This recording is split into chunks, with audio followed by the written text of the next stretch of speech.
This is our third event, and many folks are here for the direction, so it's really been a lovely trip seeing you all again and hearing everybody read. The panel this afternoon was quite wonderful. I'm just going to get rolling right away by reading you the biography in total that Stuart Ross sent us for this reading. Stuart Ross is a writer living in Chicago. His novel, Jenny in Corona, is available from Tortoise Books. So I guess if Stuart's not going to toot his own horn, I wrote a blurb for that book. So here is that, and it's just out, and it's over on that table.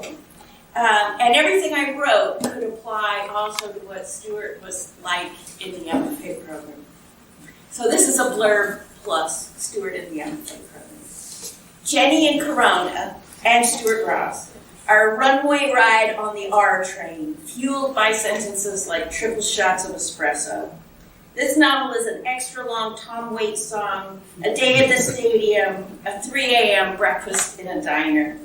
Stuart Ross knows outer borough New York in all its glory. Its hustlers, poets, Wall Street wannabes, sweet strivers.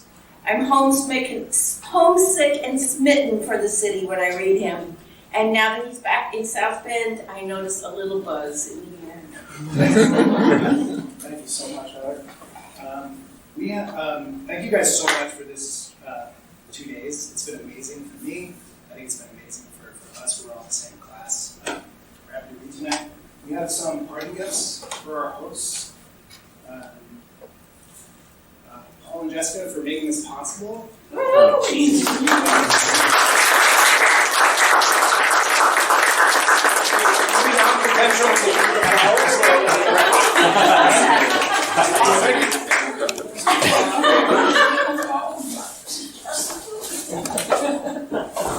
Thank you. Thank you very much. And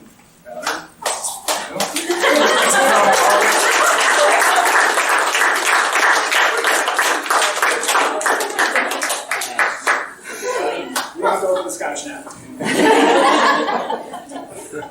Thank you guys so much for coming. Out tonight and hearing this, so I'm going to read from this book. It just came out a couple of weeks ago. It's called Jenny in Corona. If you want to support Chicago Indie Publishing, there's some copies over there on the table. So I'm going to read some pages from the middle. I hope you enjoy it. So you can get into it. I did this last week for like a lot more strangers, and I wasn't nervous at all. But for some reason, it's the home and the memory part of it. I'm like more nervous. We'll go away. So basically, the only thing you need to know is there's Tyrone and Jenny. Tyrone's the narrator. Jenny kind of goes in and out of the book in different ways, but this section is about them and their relationship. Back in Corona, I take Jenny out for pizza, and I pay with a 50. I'm using a 50 to impress her. Wow, she says, I should get a topping. Get a topping, get anything you want, go half sausage, half anchovy, if your heart so desires, I'm buying. You want a natural soda too? You want garlic knots? Things are going well for me downtown. My big, strong Wall Street meathead, Jenny says. You know it, babe. Jenny has started showing more and more interest in me, either because she realizes I'm making good money, or because she hears me talking so much about Krista, who, even though I helped hire her, is making even more money than me, because Krista went to a better college, and she took the salary negotiating class. Things are going really well for Jenny, too. People are starting to notice her work. She publishes a short essay about her father's demise. Dad's death comes as relief to the female, at least in print. The title, All My Father Gave Me Was Beatings, is a line from La Dolce Vita, spoken from the backseat of an automobile. But Jenny made all that shit up. Her father is alive. She loves him like crazy. The essay, as Jenny marks, is not the dour urban citizen she scapegoats in her writing. Jenny's idea of a cosmopolitan afternoon is watching Italians scream at each other and lob bocce balls in the sandlot behind the Lemon Ice King of Corona. But Jenny's essay is true, it's deeply felt and fully observed, and her editor is amazed, thinks the piece so honest, very brave, tells her to send him anything. Go deeper into your voice. Jenny's next essay, titled, quote, His Ideas, introduces photographs.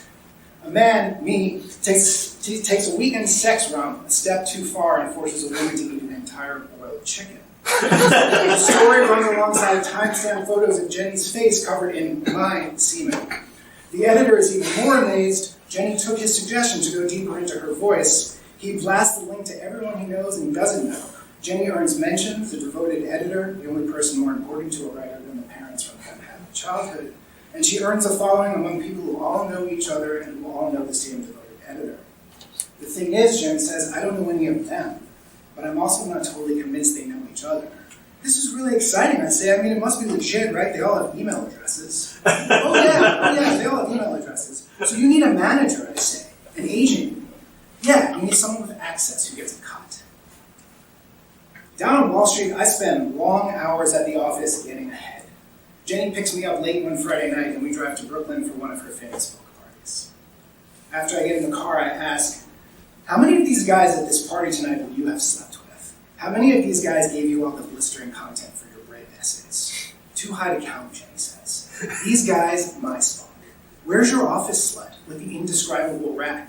Krista Kaplan is still at her desk, working even further ahead than me. Stop it, I say. Why do you suddenly care who I sleep with? That's what you called them, Ty. What? Her breasts. The other night, you used the word indescribable.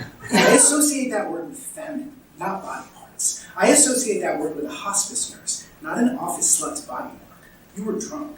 So were you.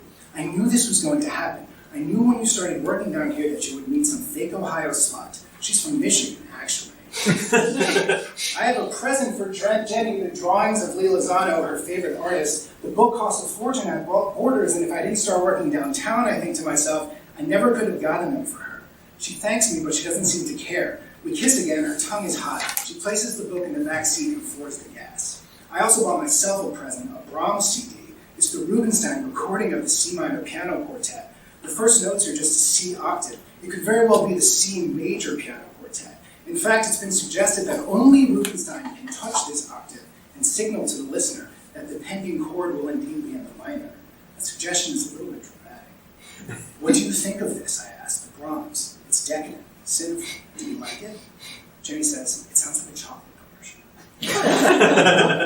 We make it to Brooklyn and park Big Red, our car on Bedford Avenue. Jenny affixes the club to the steering wheel as if it can actually stop theft. Jenny is in her usual mood, nervous and also pissed off. She wears paint-stained jeans, white uptowns, a heather gray sweatshirt with a mustard stain. I remember the hot dog it came from. There's a wine stain above her heart. I remember uncorking the bottle. If we could just take 2 feet of this shit back to Queens, Jenny says, looking up and down Bedford Avenue, we'd never have to leave. Or excuse me, I'd never have to. It doesn't matter, I say. We own everything. Middle-aged artists, poor, dimensional community. Younger artists, cinched outfits, big belts, black cars to Delancey Street. Jenny takes little steps up and down the street to sniff out no parking restrictions. We walk toward the party on the building on the East River, which isn't even a real river, but rather a saltwater tidal strait. The main door of the building, Jimmy opened with wads of aluminum foil, has a note that says, up, up, up. The stairwell is hot, with sudden bursts of coldness that don't blow out of vents. We climb flight after flight of creaking stairs, passing illegal dwellings undergoing domestication. The party crowd is smart and thick. I offer my name without being asked. I pour bourbon in a plastic cup. I look for the guy Jenny was falling in love with, the guy who roughed her up, the guy who believes the American family is a state of mind. Yeah, he's that postmodern guy with the trench coat. I don't think that piece of shit is at this party. He's not really a party kind of guy. He's more stay in his room kind of guy, work on his poetry kind of guy. You need a day job right now, another guy says to me. I remember him from college, a classic sermon. He asked the professor if vegetables were grown in Homer's time. Maybe I respond, but the day job is just my job, you know? It's like what I do all day, and it's what I think about all night. Every 20 minutes, the party gets louder than it was 20 minutes before. A different guy Jenny slept with, beanie nudged up on his balding skull, says he recognized my ejaculate on her essay. Congratulations, he says. Your semen is a part of her story. I escape to the big window and light a cigarette. Icons of Buddha, Shiva, and Mary rest on a triangular wooden table. 2 women find my window to smoke their own cigarettes. I don't recognize them, but I sense that Jenny would. They fit on a ledge, knee to knee, smoke and discuss the gods on the table. Their excitable talk suggests that they too are writers like Jenny, and they have millions of ideas, but not his ideas. What's uglier, one of them says, gesturing out the window, Jesus or that building? I asked, do you think I look conventional? Usually people who are conventional don't think they are. I mean, I came from Wall Street, I'm wearing a suit. I've never been at a party where more straight dudes cared what they looked like. I'm overdressed though, right? Like, do you think I look like Luigi the plumber, but dressed up? Just for Mario's funeral? Totally, one of them says. You look really Catholic, the other one says. Like the dude in My Night at Maud's. How do you know I'm not gay? You don't even know me. Because, she said, sniffing coke from her key. Sometimes straight white dudes think they're gay because it's the only way they have left to be different. I'm not exactly a white dude, I say. I'm Ashkenfardic Sicilian. Whatever. And I'm like, you know what, maybe she's right. I'm thinking to myself, sniffing the last blow off her key, because what's Ashkenfardic Sicilian? What's Italian? The Torani squirt? A coffee roast darker than French? What's Italian? If Giuliani's Italian, I don't want to be. What's Italian? Fascists, peasants, people can recite every line of Goodfellas, using a spoon to eat pasta, asking for a fork from a sushi place, Marian's mustache? That's not Italian, it's the Japanese coding olive fizz. And what's a Jew anyway? What's Jewish? Choosing yoga over wine? I want to go to Florida. What's Jewish? Asking a lot of questions? If you're not wailing at the wall or beating your breast in the temple, what are you Jewish for? Scots-Irish lox on a bagel? If Mike Bloomberg is Jewish, I don't want to be. Naming your daughter Krista instead of Leah? What's Jewish? Hating on Hezbollah to the north and Hamas to the south? You sidestep the troubling stuff in Woody Allen? You sidestep the troubling stuff in Dostoevsky and Pound and Selye, etc., etc. You spend your whole life trying to figure out why Charlotte's daughter is such a... Yeah, isn't it wonderful to have a choice who you want to be? I can do anything I'm in the mood for. I've got enough 50s in my wallet to buy Jenny large pizzas for the rest of our earthly lives. I think I'll start with 10 pretzels, 10 hot dogs, 10 hot sausages drowned in soupy onions, strawberry lime fruit bars, and 2 orders of anything filled with cheddar cheese. Oh my God, I want basmati rice, I want tandoori lamb, I want a lot of white sauce, I want a lot of red. I want 7 lightly toasted salt bagels with vegetable, chive, onion, and lots of cream cheese, each with 2 tomato slices. I want a large jar of half-sour pickles, a quarter-pound white fish salad, half a pound Munster, and I want garlic knots. I want a large grape soda from an Enjoy Coke fountain. I want a corner slice from the corner. Give me the slice from the corner. Jenny walks toward the big window. Jenny has a real rocks glass in her hand. She always finds the real glasses at parties, my girl. She sucks the last bourbon off her ice. The 2 girls stand from the window ledge, congratulate Jenny on the bravery of her essays, and walk back to the party. Jenny tells them she loves their essays too. You know what I think is indescribable, I say? The bravery of your essays. I'd kill for some boiled chicken right now, Jenny says. Well, let's get out of here. We leave the party. Our goodbyes make me burn with love and wonder for whatever I can say, any conversation I missed, everything I didn't open myself up to, whatever it is I didn't learn. On the walk back to the car, my mind reinterprets the cocaine I snorted off the girl's key, bubbled up, autumnal drip, buds sticking on the bare rod of my throat. I play high-level bass when I hear Don't Sweat the Technique from the second-story window. Doom-ba-doom-boom-boom-boom. Doom-ba-doom-boom-boom-boom. Doom-ba-doom-boom-boom-boom. Doom-ba-doom-boom-boom-boom. Don't collaborate with that girl from your office anymore, Jenny says. Stop it. It's not even like that. And you have no right to say that to me. You turned out every Ohio dude at that party, and you chose my semen for the permanent record. Eric's from Iowa, actually, Jenny says. Your meathead semen was just the most photogenic type. In the car, we polished off the boiled chicken. Some grease hits the Lee Lozano retrospective.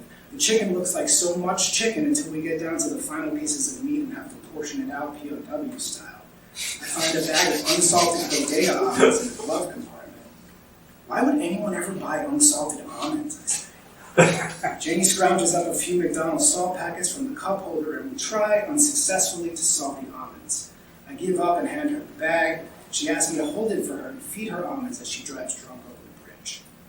I knew you were going to meet a corporate slut from Ohio when you started eating fish. Fully chew your almond. She's from Michigan. She has a Corvette. Don't move to the city. I'll never babe, not really. I'm having deja vu. Oh no, wait, it's gone. I'll never leave my parents, Jenny says. I can think of nothing cornier than leaving your parents. Yeah, because you live for free and you don't have to work. That's not the only reason, Ty. Well, maybe there's something to be said for that. What does that mean? That's what people always say when they talk about living close, right? How we all live so far apart for the first time in 500,000 years. They say, maybe there's something to be said for living close to your family. But what is it? What is it that's being said? There is something to be said, Jenny says. It's the only thing about you I don't understand. Oh, no, it's not. Yeah, it's easy to lay around at home under the blankets and watch the same old shows. You never need to actually say anything or feel vulnerable or learn something new. You never need to talk. That's why I love it, Jenny says. You know what your favorite artist, Lee Lozano, said? She said, why do you need roots when you have gravity? Tell me, why do you need roots when you have gravity? And make a move toward the book in the back seat. Just leave it, Ty. Why are you trying to hurt me? Why are you always yelling at me? I'm not. You're the most radical person in every other way. You trick those Brooklyn kids into thinking you're brave. You have a responsibility to charge ahead and stab them with a spear straight through the heart. I reach for her hand. She grabs mine until I realize she needs it both for driving, and I say, why are we driving right now? I'm driving, Jenny says. Why are you driving right now? You're drunk. I think to myself, this is a bad idea. This is a bad idea. This is a bad idea. This is a bad idea. But we make it back to Corona, park, smoke 2 more cigarettes. Come on, I say. You're sure? Because I'm not sure, Ty. I might leave right after.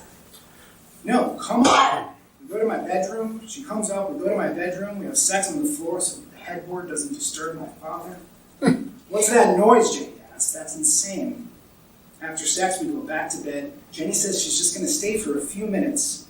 Then she settles in and she says, you didn't know my block. I'm sure it's all the same block, I say. We all grew up on the same block. Hardly, Ty. You didn't know my block. Who says hardly? I say, after midnight, before dawn, when I'm in bed with you. Jenny starts to tell me about baseball games on her block. The pitcher stood in the middle of the street, the batter on the sidewalk, and behind the pitcher on the opposite sidewalk, defenders. 2 houses were in fair territory, including Jenny's house. And whenever she hit a home run off her own house, she felt a mix of pride for her batting power and relief for not breaking her father's windows. She liked pitching more. The pitcher had a particular advantage on her block. The batter stood against the fence, and the pitcher could use the no parking sign on that fence as her automatic strike. Aiming for that high and inside no parking sign encouraged dangerous pitching, and whenever balls sailed over the fence, the old man who owned the house refused to throw them back. He never mellowed. He kept his bushes pruned, the grass trimmed no nonsense like his crew cut. Even Jenny's father tried to reason with him because he got tired of buying balls. One summer, right after the 4th, Jenny broke her foot. Feet, they never heal. They're notorious for that. Jenny couldn't walk at first. She could only paint 5 of her toenails. She had to watch games from her stoop, acting as a kind of designated and stationary center fielder in case a home run happened to fall right in her lap. She learned too much from that stoop, repetition from those days, hair braiding from her friend Unique, one day blending into the next. She read books all afternoon and all through the night. She learned to wait. That's what she learned when she broke her foot. The next summer, she didn't pitch at all. Injury is another routine, Jenny says, like health is another routine. You know that Sondheim quote, 2 sides of the same river? Oh, yeah, I say. Wellness is Queens, sickness is Manhattan. Correcto. And that's when my impingement first started to act up. What's that? What's an impingement? It's a shoulder problem, Ty. It's very painful. I'll help you stay pinged, I say. And at that moment, I really believe it. We fall asleep. It's a romantic feat in our relationship that we had sex only once and didn't feel the need to order a pizza. In the morning, I wake up to the sight of Jenny staring out my window. Look, she says, a golden wing shift has passed my way. I love how straight they are, she says, commenting on my baseball caps. They're hung on nails that are lined up below the window. My girl tries on my Mets cap. She tries on my San Francisco Giant cap. My meathead, she says. Why Giants, Ty? Because the Cali teams were made up by the breakup of the old New York teams? Yes, scholar, I say. I could strike you out, Jenny says. You didn't see me pitch on my block, Ty. I was simply the best. Dwight Gooden would call me before his coke dealer. You mentioned last night, I say, leaving the room for the bathroom. When I return, I see that Jenny is sniffing the brim of my Dodgers cap. What are you doing, I say. Ty, I'm smelling you. I never wear that one, babe. You're smelling Foot Locker. The next few days, I'm really sick, ear, nose, and throat. And got a severe case of the relationships. Jenny goes to the drugstore for me. She buys me the name brand cold and flu medicine. She buys me the non-name brand cold and flu medicine. I go to work. I climb back into bed. I hide under my redeeming comforter. I sleep for 12 hours, and when I wake up, the waves of sickness still crash inside me. I send Dad away. I tell Jenny to stay away, but it seems like she's moved in.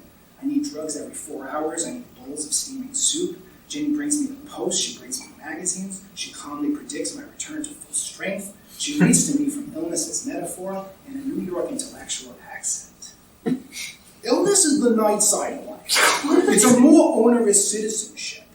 Everyone who is born holds dual citizenship in the kingdom of the well and the kingdom of the sick. Although we all prefer to use only the good passport, sooner or later each of us is obliged, at least for a spell, to identify ourselves as citizens of the sick place. I feel so sick, I think my body lives in Brooklyn. That's a more onerous citizenship, Jenny says. That's it, I am in the kingdom of the sick right now. My good body moved to Brooklyn for a few days, but soon it will show its healthy passport and return to Queens. Jenny edges closer, consumes my excess heat. Get away from me, I say, you're going to get what I've got. I'll go home and make some more chicken. Make it here, my dad tells her. With a new chicken in the pot and me using the steam from the shower to clear up my breathing, Dad and Jenny become friends. He lets her put on a Hitchcock movie. Well, what happened to Superman, I say. Jennifer brought this over, Dad said. Do you know Hitchcock? He's the godfather of suspense. When you get better, Ty, we'll have a picnic lunch. Yes, that's it. We'll have a picnic lunch, and I'll pack a picnic with some cold chicken and beer, and we'll bring a salt shaker so we can salt the chicken. Get away from me, I say. You're going to get what I got. I'm sick. You didn't know my block, Jenny answers. It was all the same block. One day you'll meet another me, and the new me won't be me, and that's going to suck for me, Ty, until you're going to realize that your new life is just me, and you're going to howl for how you hurt me.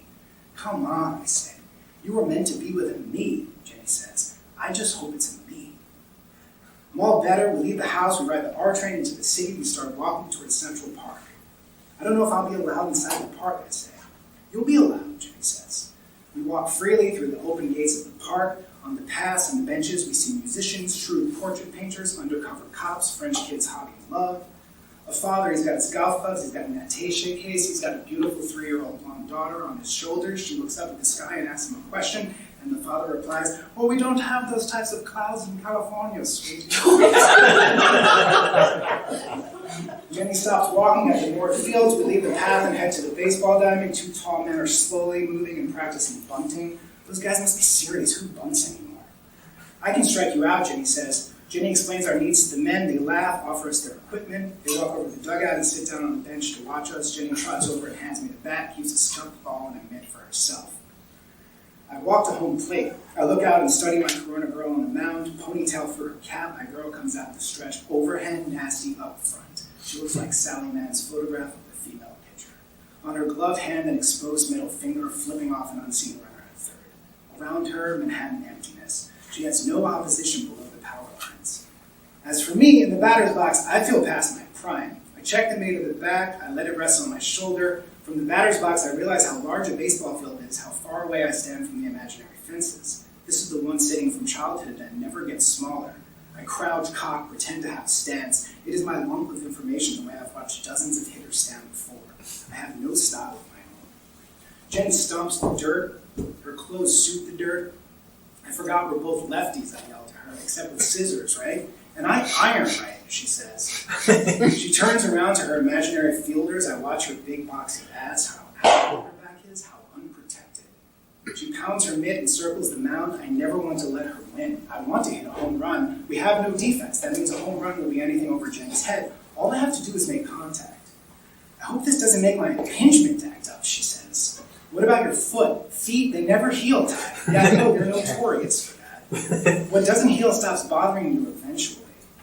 Jenny delivers her first pitch, overhand fast, straight until it curls inside. I swing and miss, feel a pull in my lower back. Strike one, I say. But Jenny plays it off like it's not a thing. She reaches behind her for an imaginary bag of chalk. I go to the backstop and throw the ball back. She looks at it, making sure she doesn't have to request a new one from some unknown ump.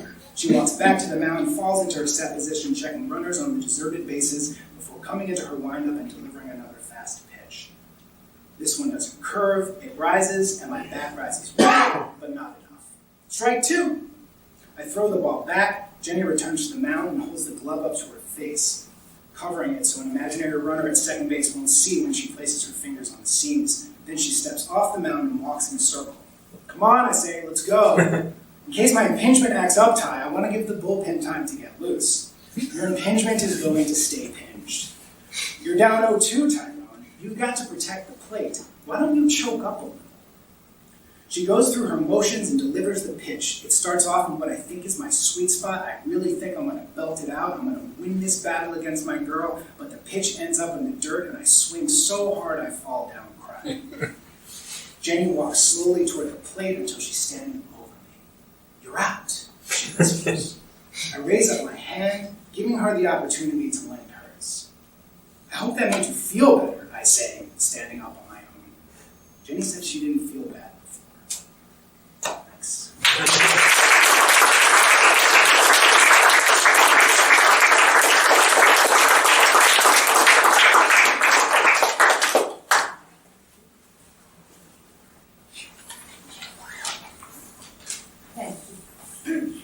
I always think the baseball is for me. I read that. I did. I read that for you.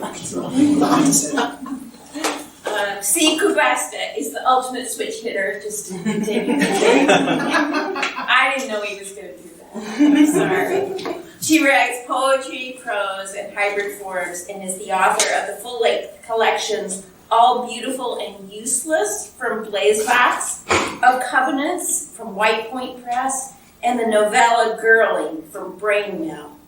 Her novel, This Business of the Flesh, is newly out from Apprentice House. She teaches literature, writing, and cultural studies at Marian University, where she's active with the Wisconsin Fellowship of Poets and works with Brainmail Press.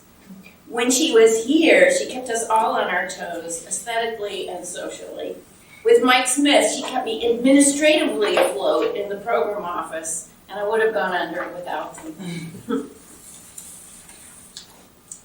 I always know it's a bad idea to go after Stuart. And I am more sure of that now than I was last night.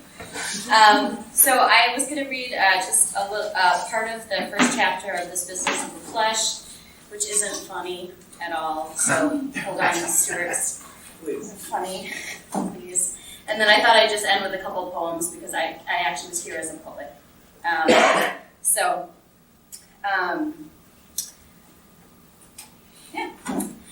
Tracy and her father followed the man from downtown onto Foothills Road, then onto a tracery of back roads, some paved, some not. Sam had 150 acres that he mostly used for hunting. He lived nearer to Lewiston and told them they could have flown into there, although the tickets are more expensive. There were 2 cabins on the property, one he used and one he had rented to Aaron. He'd met Aaron about 8 months ago in a local bar, and he seemed like a nice guy. Sam had been looking for a caretaker, as he'd had some vandalism and had been worried about squatters.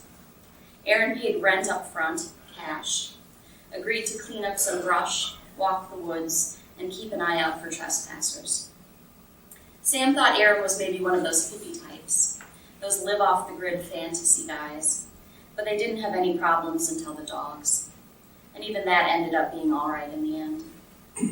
After they turned onto the dirt driveway of Sam's land, he parked, suggested they leave the rental car and join him in his truck. Her father looked uncomfortable, but agreed. Tracy sat in the middle, her father against the door. He pressed his body away from hers, avoiding the discomfort of another person's shoulder and elbow jostling against his in the cab as it buffed over ruts. Sam told them the story of the dogs. He'd come out in March when the snow began to melt, pulled up to Aaron's cabin, and the pits had run out, all teeth. Aaron had run out right after. Lucky, I already had the safety off my gun. Tracy bristled. Even though she'd grown up in the land of deer hunting and now concealed carry, she'd never felt comfortable with this easy talk of guns. The silver one must have just had a litter. Well, you could tell she just had them. And the red ones, those always look kind of spooky. Sam continued, a low chuckle. Pits, her father perked up. Pit bulls? Aren't those dogs vicious? Pit bulls have a bad reputation, Dad, but they aren't all bad, Tracy answered, although she was starting to feel unsure. She had read this somewhere about pit bulls, but she'd never really spent any time with those types of dogs, with any dogs really. Tracy, we will not, he enunciated each syllable, be bringing any pit bulls home.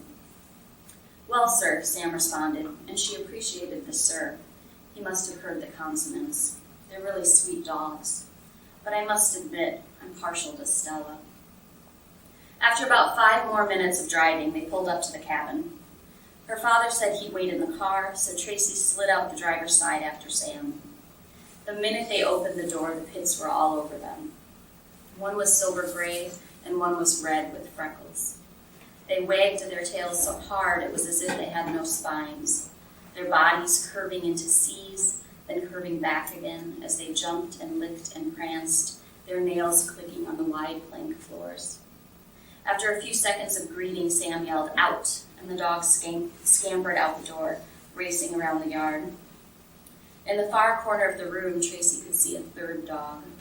It raised itself from a bed on the floor, heavy-boned and muscled, the head square and red, surrounded by jowls. 2 strings of drool seemed to be attached to the floor, and as it slowly stood, the strings stretched like elastic until they snapped. The dog locked its front legs, lowered its head, and stared at Tracy. Stella warms up a little more slowly, Sam said. What you're going to want to do is sit in that chair there. He motioned to a green chair right beside the door. She's going to come and sniff you, and you're going to pretend there's no dog in the room. Don't pet her or talk to her or make eye contact. Tracy sat. Stella moved slowly. She walked forward, almost a saunter, and buried her large head between Sam's legs. She made rhythmic grunting noises, a dog purred.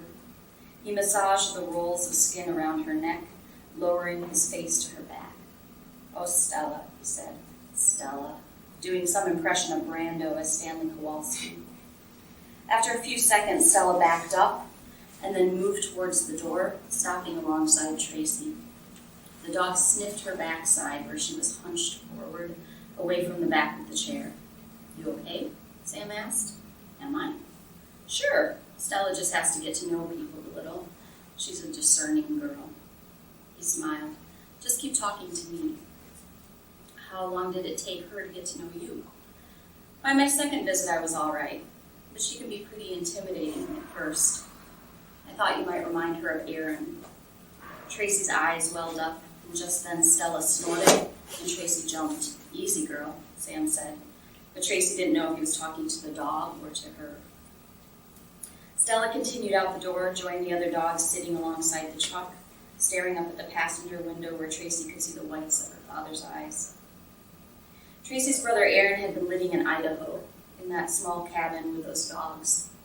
The man who was renting a cabin from him found him and his driver's license with his parents' address, and had contacted the local police in Wisconsin. They'd gone to his parents' house, knowing this wasn't the kind of news to be delivered over the phone. After a flurry of phone calls between the authorities and someplace called Moscow, the local funeral home, Tracy, and the family attorney, arrangements had been made. Aaron was cremated, his cremains flown home. When Aaron's father talked to the landowner, he'd said he didn't want anything, to dispose of Aaron's possessions. Tracy and her mother had been in the kitchen listening. "Wait, Dad," Tracy had said. "Well, sir," said the man on the phone, "it's not that simple." "Why not?" "I'm not comfortable with going through your son's things, for one," he said. "I give you permission." Tracy was crossing the kitchen to where her father was standing in the living room, looking out the bay window at the lake. "Dad," she said tersely, eyes still red-rimmed. "And there's also the dogs to be seen to." "The dogs?" her father asked as Tracy took the phone. The man continued, "Aaron had 3 dogs, real sweet, and I don't want to." The man on the other end was still talking, his voice tinny. "This is Tracy, Aaron's sister," she interrupted. "I'm sorry for your loss, miss." "Thank you." 3 dogs? "Yeah, well, I wasn't real happy when I found out about the dogs at first, but they're good dogs, and I don't want to send them to the pound. 2 are pits, and they'd probably be euthanized. But, miss, when I found your brother, the dogs were sleeping with him, cuddled up, kind of guarding him. He really loved those dogs." "Oh." And Miss Erin had a real nice place here, and I think his family might like to have some of his things. I wouldn't feel right about just throwing them away. Oh, Tracy said. Well, I guess we should come out then.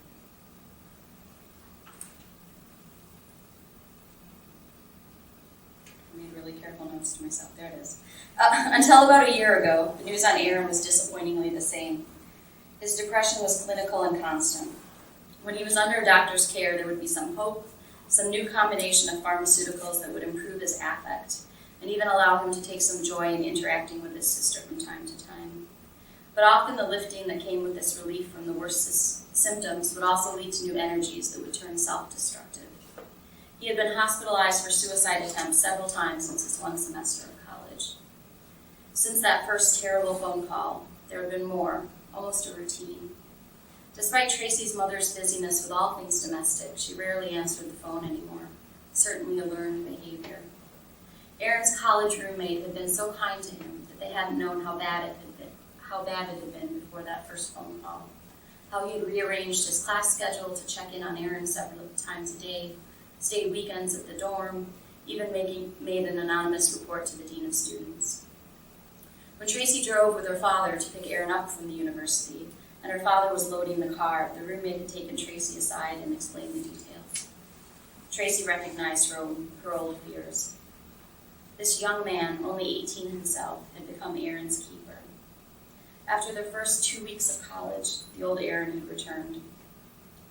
The Aaron who served in his bed, whose clothing and pajamas became indistinguishable, creased and stiffened, whose only activity seemed to be silent surfing online, an eerie echo of taps on keys and mouse clicks, whose communication became reduced to small grunts, and even that without eye contact.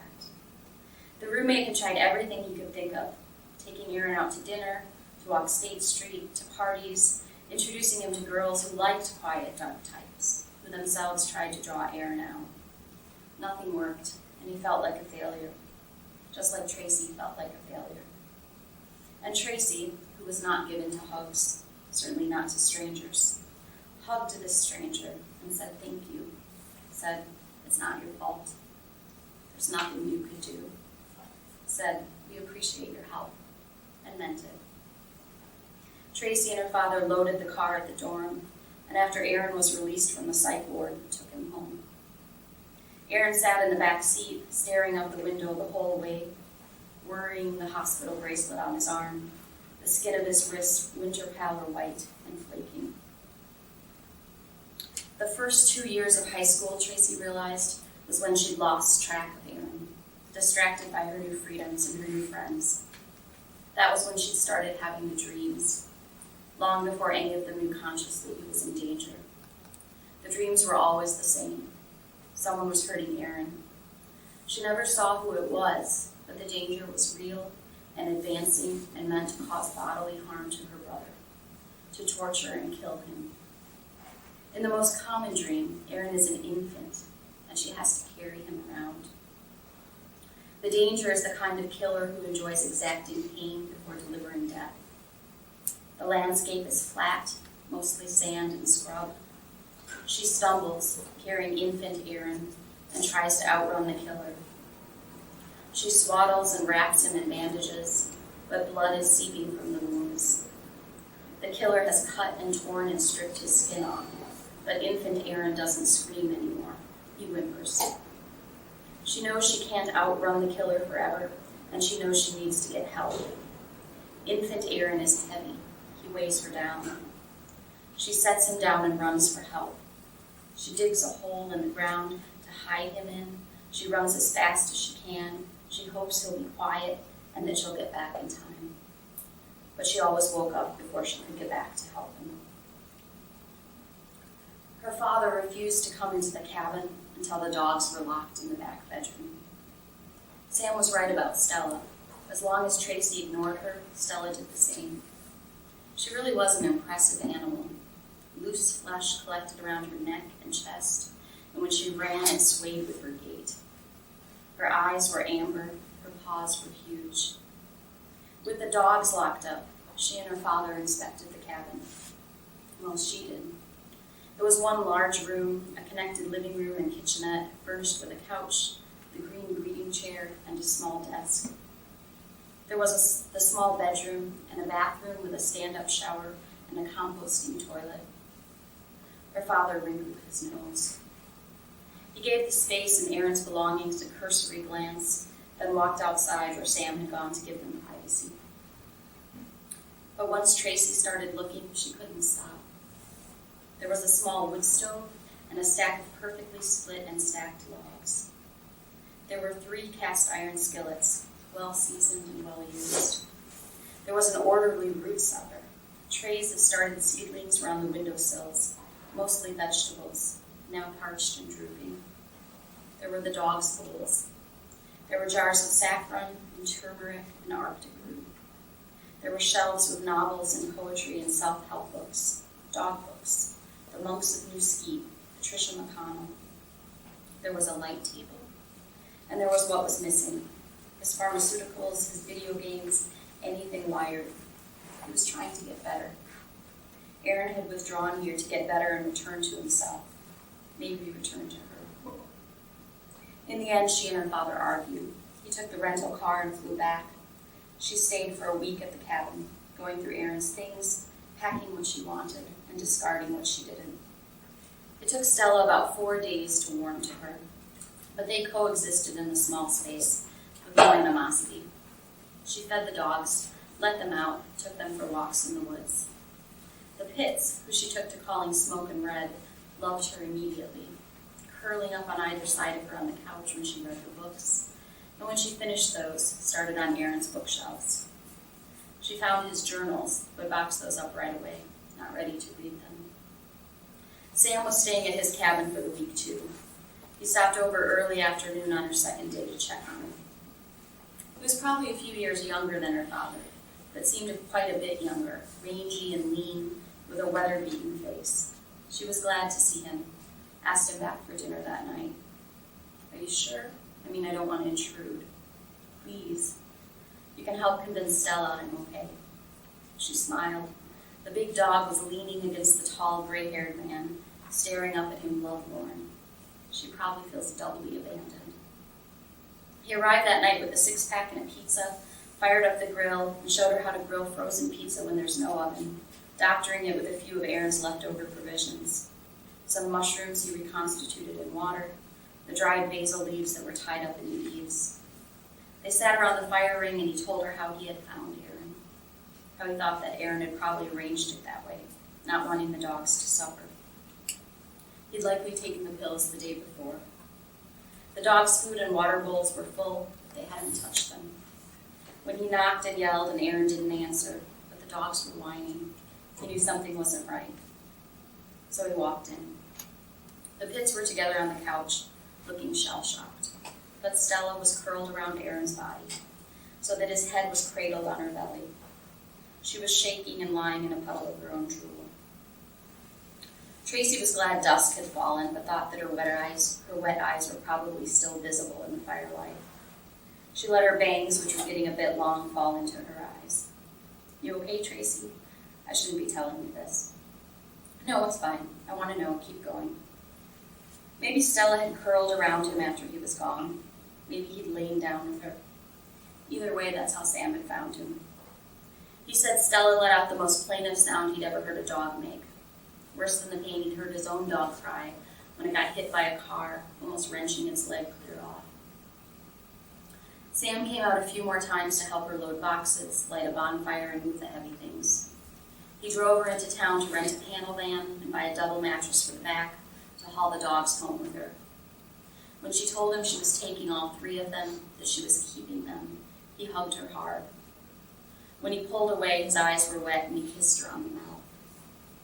She'd mostly decided that night, after Sam told her about Stella holding Aaron. She figured they'd get used to each other. But 2 days later, she woke in the morning, and it hit her all over again that her brother was dead, that there was nothing she could do, that she'd never be able to go back for him, to protect him, to save him from the danger.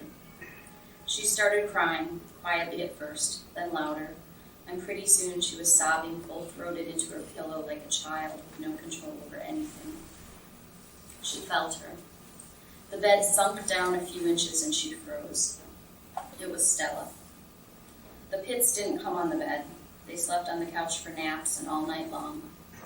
The dog's big paws rocked the mattress. She circled twice, then dropped to her belly, her spine lined up perfectly with Tracy's, her head on the pillow facing the other way. They were mirror images of each other. Tracy whimpered. Stella sighed heavily, and Tracy could hear the air escape her meaty jowls, as they flapped softly together.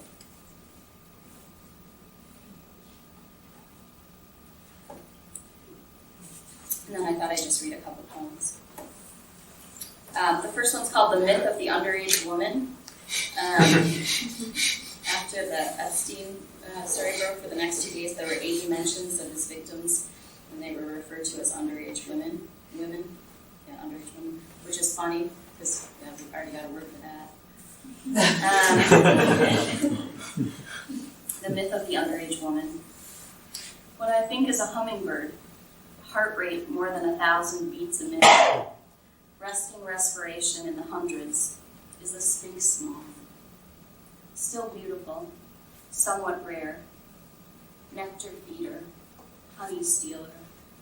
It courts confusion. This isn't about birds at all. What looked sodden and substantial under the surface is just water contacting water, aping solid.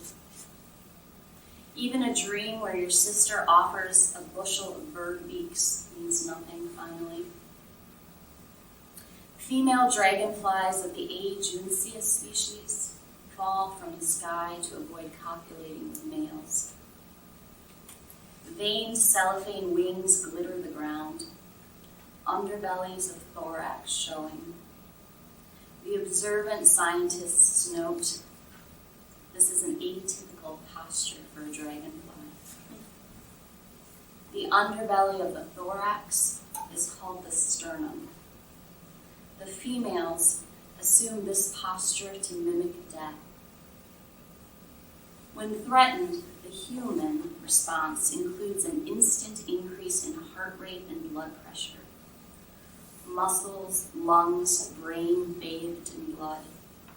The flow swells hundreds of % to arm us for whatever is coming.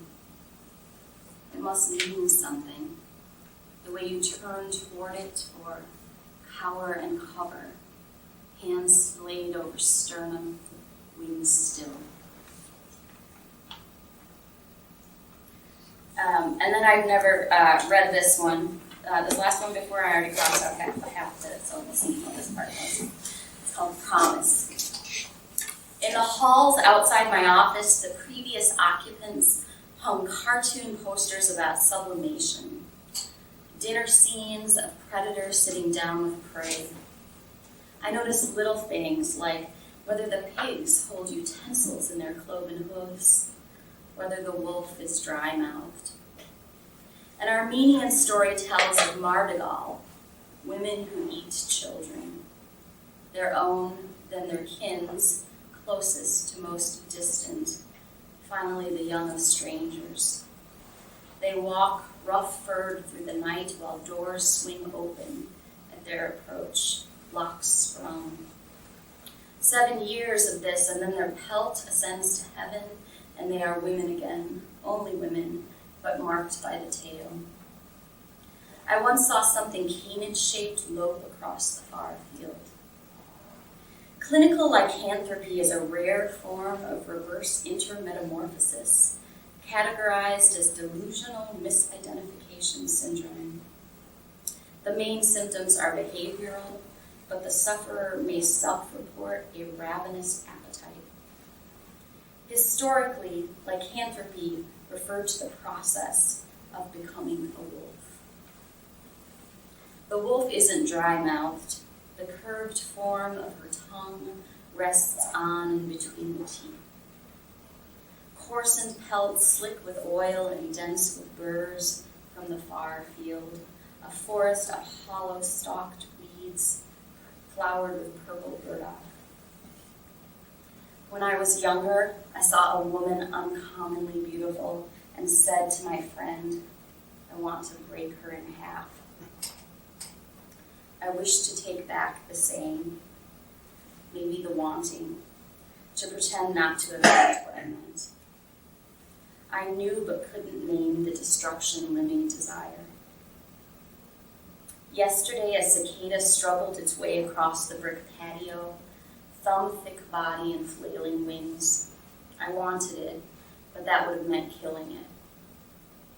Eventually, it figured out flight, alighted to some tree to scream.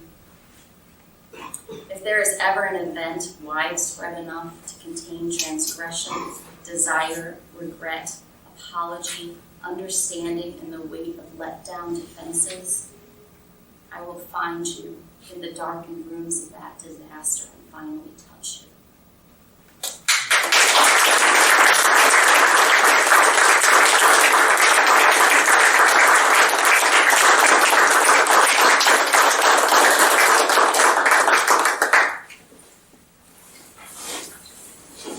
If you had the good fortune to be at the panel this afternoon, and these three authors and the three others who joined us answered questions and talked about their lives, you'd have heard Charles Valle say some very thoughtful and perhaps provocative words about getting published and the reasons you might want to.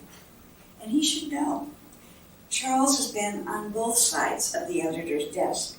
He's poetry editor at Fence magazine and the author of a chapbook, Deferring Aching Roots, and editor of the anthology After Translation.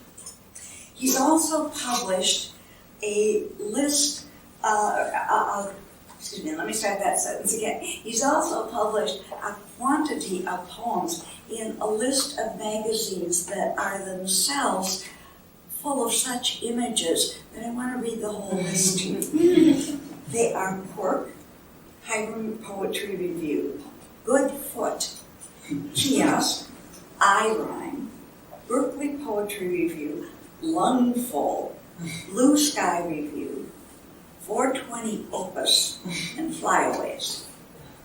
Charles says that he's an editor disguised as a change management consultant, negotiating the liminal space between business and poetics. Let's see him negotiate.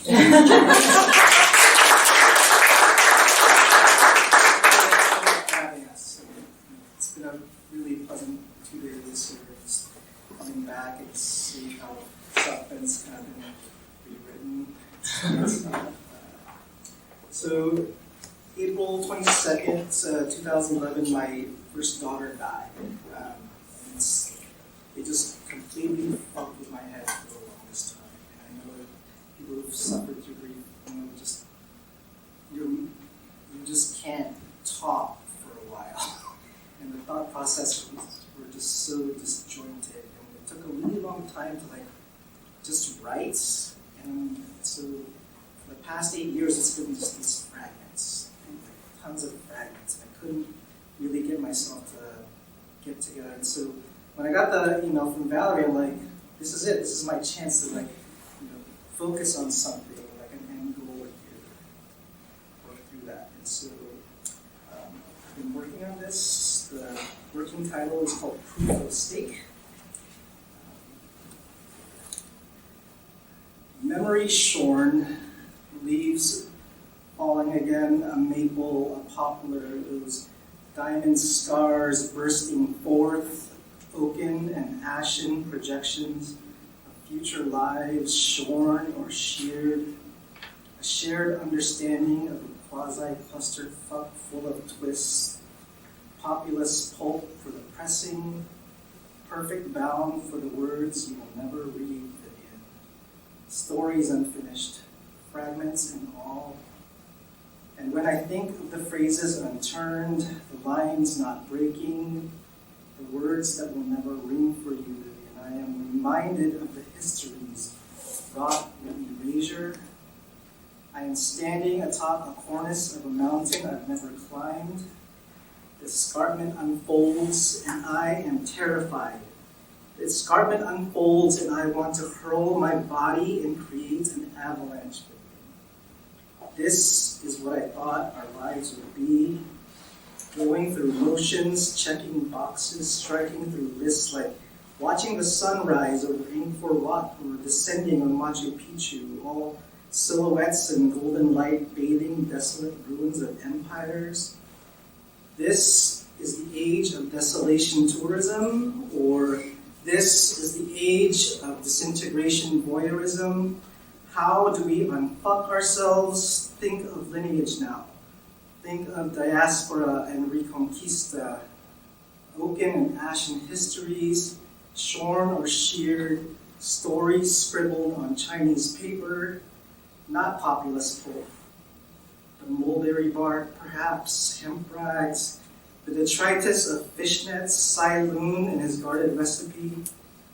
And maybe this is the story of adoption and penetration. Maybe this is the story of mistaking innovation for iteration, how paper traveled west and north before heading back. Oh, you lovely caryatids with your tongue-tied titty twisters. Oh, cacophonous caliphate recalling Abraham in verse, and cut a quill, an angle to a point, how paper killed parchment and erasure. For the dye bleeding through dried pulp implies transparency in transaction, implies an imagined permanence. For what is a smudge on dead skin?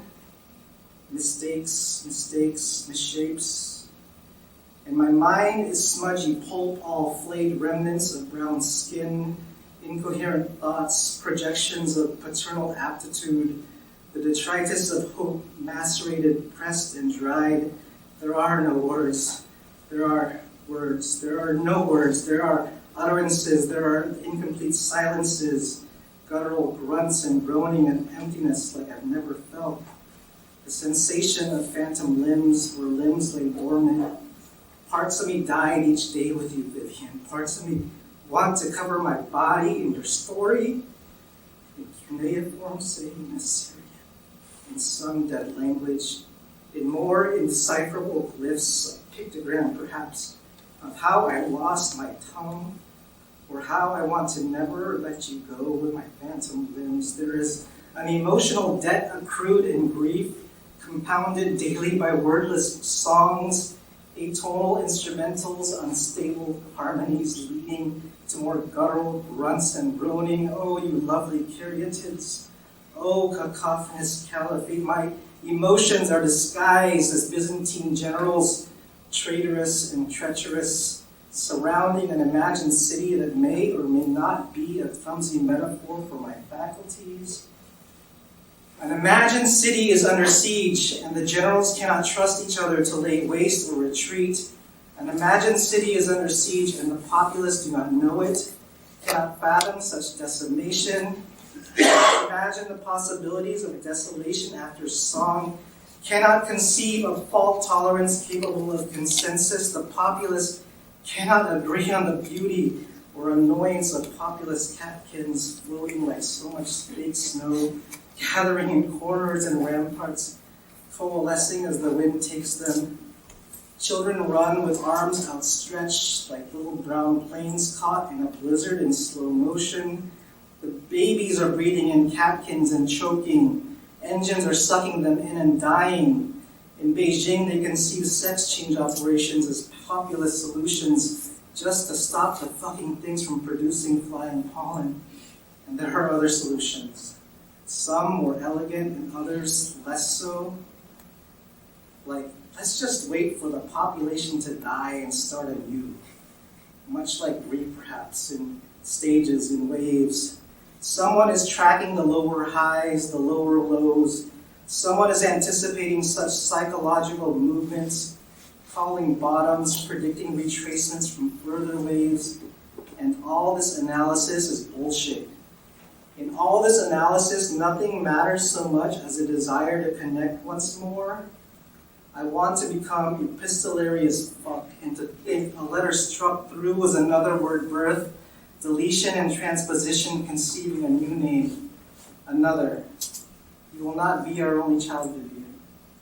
I want to send parcels and postcards to the Marianas, Carolines, Palau, Brunei. I want to send an unmarked box to the Abbasid Caliphate, full of love letters and ship registers and tax returns. I want words to travel as cascading disruptions, how we deal with language sharding into buildings of hollows, into neighborhoods full of hollows, a whole city full of hollows, and there are the canonical words in shards, consumed in curated layers, extracted, transformed, loaded with so much ideological baggage. Think then of the Chinese papermakers, captured by the caliphate, bound and willing, or unbound in conjecture. Those Abbasids knew they had something good, but could they have ever fathomed how their prisoners would change the world forever? Holy shit. Think then of other use cases, perhaps, say, popular panels for the Mannerists, elongating limbs and distorting perspectives, as in a circle not a circle, or a square not being square, parallelograms in comfort and grief. And memories are foreshortening still. Is trauma receding or ready to pounce once more? Am I at the foot or the heart of all these laments? And already the memories are being overwritten. The sharp, jagged edges filed down, more polished, more cinematic. But how do we foreshorten emotions so that the dullness seems farther? How do we resurrect the intensity of those first few hours when everything felt too vivid? Hashtag latergram. It's 2011 and I'm sitting in a hospital hallway, the incandescent buzzing moving to the foreground. I do not know whether to place my hands on my temples or rip out my hair. Genderless scrubs blur by, a cacophony of medical terms burst forth. I try to focus on something before me and fixate on the geometric shapes on the newly waxed floor. Is this cinematic enough? The incandescent buzzing transitions, arpeggiated minor chords and heavy reverb, rising and falling, moving towards some expected crescendo that we may or may not endure. And for some time after, there were no words, just emotions articulated through discordant serialism, social interactions, mediated through scripted pursed lips, quivering, the constant negotiation of trying to be present, or yielding to the rising effect of being a spectator to your own conversations, the numbness so encompassing. Hashtag no filter. And the portability of grief is such a wondrous thing, the transit so efficient. Every circumstance so easily succumbing to tenebristic splendor, the unsettling realism of the eyes you never opened, Vivian. The lifeless hand that could not grip my trembling fingers, follow me across continents. From Europe to Asia, the dark background persists with single sources of light shining on different body parts. One day it is your perfectly shaped eyebrows, the next the meconium spilling out of your nose, your mouth. I close my eyes in Cambodia and see your feet. I wake up in Iceland and the light focuses on your chin, your lips. In Singapore I burn incense and imagine your voice. In the Philippines I scatter your ashes in the leeward side of hope and reflection, the prismatic nature of remains, ashen and oaken, bits of bones, so far removed from any sense of purpose or structure. Some things we will never know, and others we recreate in inadequate prototypes, failing fast, a euphemism for a shit without rigor or discipline. The things in themselves, such rough translations, they are nearly comical. And everything is an act of translation. Everything slips between bounded contexts. Putangin ako is Tagalog for I love you. Come mierde muere is Spanish for I hope you feel great. Piday que boy go vos and iromirbo is Latin for you're right. It must all be God's will. Malakia is Greek for lovely. Domain-driven design is geek for fuck all y'all. Stakeholder fatigue is business speak for back the fuck up. How do we continue when so much depends on stable interfaces communicating? How did we get this far? I mean, really, how did we get here? How did the poplar panels die and make way for canvas? The Mannerists again? The Caravaggiste, was it simply vulgar economics? Regardless, canvas for the stretching, prefigured Reconquista, Jesus in shades of burnt umber on hemp derivatives. Baroque is broken for history's serpentine movements like the Portuguese Armada slithering through the straits of Malacca. Vasco da Gama's ships preparing to sack the cities and palaces of the Sultanate. I flipped through the pages of the Boxer Codex, the Tagalogs, the Visayans, the Negritos, and they're all in such vivid colors. I think of Lapu Lapu standing in the blood of Magellan's men, and then Legazpi and the others, and before them the sultanates and the Muslim elites, and it's a stale wind whispering for change, more conquests, more gods, more death. How do we unfuck ourselves? How do we get out from under the weight of it? It's 2019 and there's a man who wants me to go back to where I came from.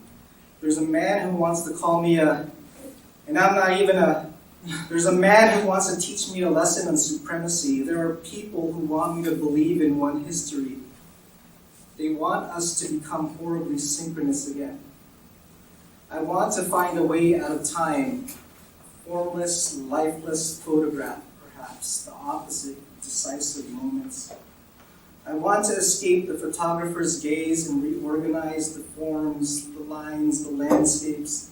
I want to strike back and destroy the recognizable patterns, the letters, the histories. I want to invent a new plasticity of language, of movement, of motions, of brief, and strike this letter to widen the aperture, to blur the background, all that baggage of buttery bouquet, unrecognizable, dark, more dark.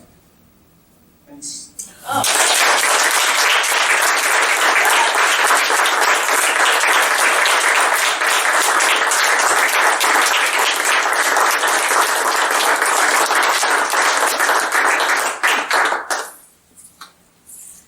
Thank you all for coming. I hope, like me, you have a feeling that this is one of the most delightful, perhaps the most delightful academic gatherings I have ever been to, because it's been full of laughter and joy and a few cheers and a lot of memories and a lot of hopes. I'm so proud of these 6 people that I helped educate. So did Valerie and William and John and all the other people who joined us in the MFA program. I hate to say goodbye because this has been such fun, but I don't have to. Valerie has invited all of us to come to her house and let the party continue. Thank you especially to Jessica and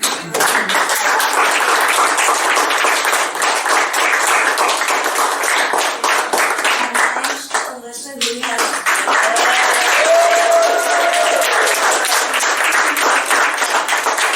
after a lot of emails, I finally got to meet her. So, good night, thank you, and see you in a bit.